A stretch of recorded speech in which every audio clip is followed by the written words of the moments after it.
Gietorri beste bideo batera. Kasu honetan, Vasili Platov anaiarena. Hemen jarraitzen dugu gure gaztelu eta alfilen arteko borrokarekin, baina orain alfilak irabazi behar du. Ematen du erraza izango dela, gezazpindak alako txuriak, bioi bat, baina beltzak miatxu asko ditu. Hasteko, gaztelua ge bat, bioia jateko. Baita ere, gaztelua delau, jake, eta horrengoan, gaztelua gelau, berriro ere, bioia jateko. Eta baita, gaztelua dezortzi, koroazioa babesteko. Baten du, hori guztiak, alfila C5-ekin, zehatu egin daitezke. Baina orain, gaztelua dezortzi eta gero, alfila F8 ematen du koratu ibar duela, baina orain, delau blokia babesik gabe giltu da, gaztelua delau, errege H5 adibidez, gaztelua gelau eta horrengo mugimenduan, beltzak bioiakoro jango du. Beraz, hasierako posizioan, ezin da alfil C5 jolastu. Zer egin behar da? Alfila D6. Noski, gaztelua D6 galduko du, gezortzi dama. Ja, esan dugu, delaulakia babesa behar zuela. Gaztelua delau. Hake. Orain, errege H5, gaztelua gelau, eta beste jokaldi magikoa. Ila F-lau, jake. Beltza jaten baldin badu, gaztelua F-lau gezortzi dama,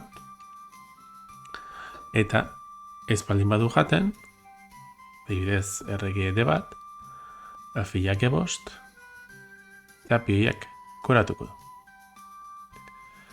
Alfila D6 eta gero, ze falta zaigu.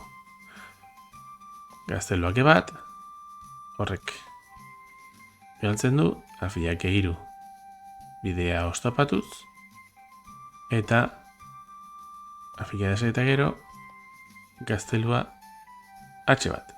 Zergatik, orain gezuta bera mugitzen baldin bada errekea, eta ikusi gelauera ezin dela mugitu bioi beltzak babesten duelako, adibidez, erregia G5, gaztelua G bat jake, eta horrengo mugimenduan hango du. Beraz, gaztelua H bat eta gero, mugimendu bakarra, irabazteko, bila H bira. Honek izan egiten du, denbora bat, irabaztia. Gaztelua H2 jake, erreke G3, gaztelua H bat, eta orain noski ez, erreke G2, gaztelua H4 eta gero, gezortzi dama, gaztelua G4, gazteluri babestuta dagoelako. Beraz, lehen da bezi, pioi hori jan behar da.